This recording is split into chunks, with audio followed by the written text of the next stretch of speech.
Kita berdoa.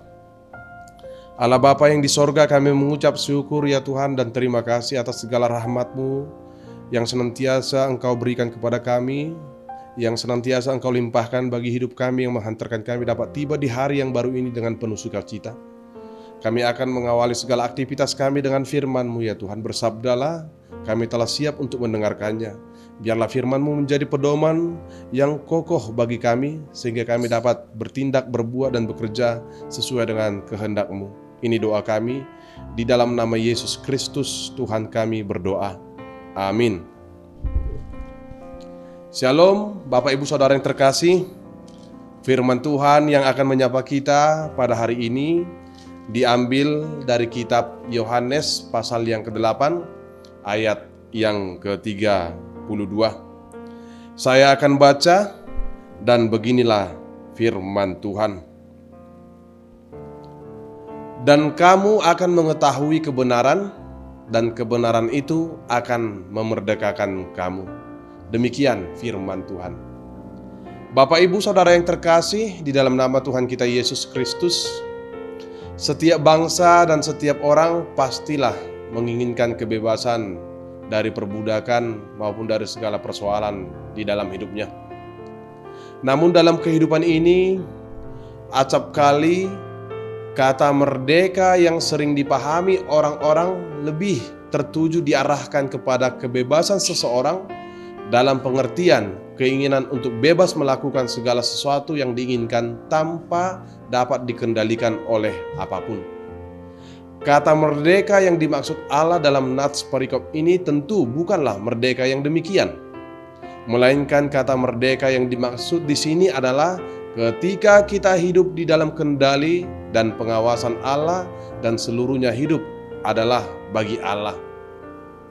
Nats di dalam perikop ini dilatar belakangi oleh konteks situasi di mana ketika orang-orang Farisi membawa ke hadapan Yesus seorang perempuan yang telah kedapatan melakukan perbuatan zina, dan mereka hendak menguji sikap Yesus serta ingin mengintip-intip kesalahan Yesus.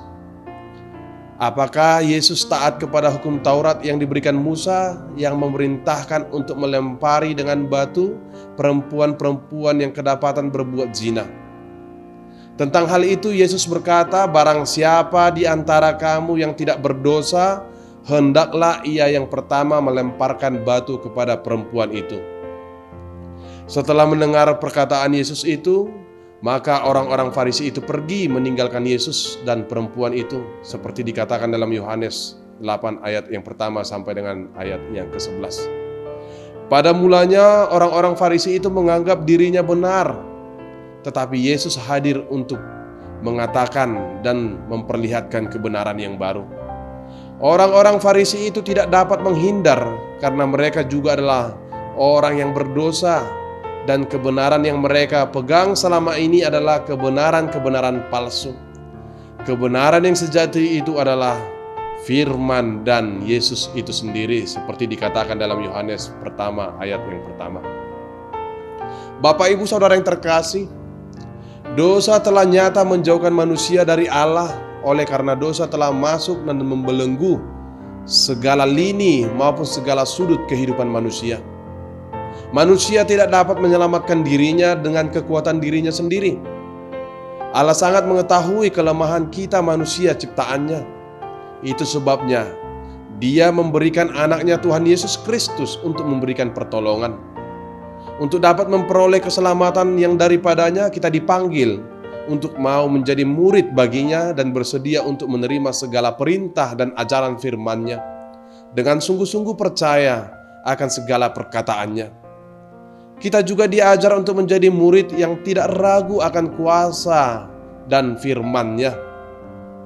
Dengan beriman kepadanya, kita dibimbing untuk memegang teguh firman-Nya seperti firman Tuhan mengatakan dalam Yohanes 8 ayat yang ke-31 sampai dengan ayat yang ke-32. Firman Tuhan mengatakan, "Jikalau kamu tetap dalam firman-Ku, kamu benar-benar adalah murid-Ku. Dan kamu mengetahui kebenaran, dan kebenaran itu akan memerdekakan kamu." Itulah yang memerdekakan kita. Jika ada seseorang yang masih menyimpan dendam, amarah, dan segala kebiasaan hidup perilaku dosa di dalam hidupnya, maka seseorang itu masih terjajah oleh dosa. Kita dapat merdeka dari semua perilaku dosa, dan itu jika kita mau bersedia mendengar dan menaati segala ajaran firman Tuhan. Kebebasan Kristen bukanlah kebebasan yang bebas sebebas-bebasnya melakukan apapun sesuai dengan kehendak dan keinginannya. Melainkan kebebasan Kristen adalah kebebasan untuk melakukan, untuk mengasihi Allah dan semua orang yang ada di sekitar kita. Bapak, Ibu, Saudara yang terkasih, kebenaran dari Yesuslah yang sanggup melepaskan kita dari perhambaan seperti dikatakan dalam Galatia 4 ayat yang ke-7. Sehingga iblis dan kuasa keinginan-keinginan dosa tidak lagi berkuasa atas hidup kita. Hikmat Allah lah yang menjadi terang. Hikmat Allah telah nyata di dalam Yesus Kristus dan firman itu telah menjadi manusia. Hikmat itu hanya ada di dalam firman-Nya.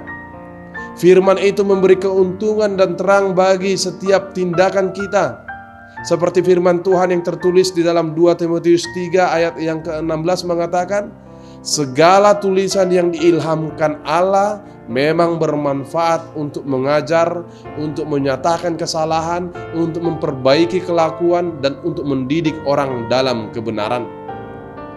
Oleh karena itu, Bapak, Ibu, Saudara yang terkasih, melalui ajaran firman-Nya, maka kita akan terus didorong untuk senantiasa berbuat baik dan benar, serta bertindak hati-hati dalam segala hal. Semua perbuatan baik yang kita lakukan itulah yang akan menyelamatkan dan menjauhkan kita dari celaka dan dari segala sesuatu yang merugikan hidup kita sesuai dengan anugerah dan kebaikan dan kemurahan Allah. Inilah yang membuat kita dapat hidup merasakan keberuntungan, kebaikan, dan kemurahan Allah karena kita dilepaskan dari segala hal-hal yang merugikan itu. Amin.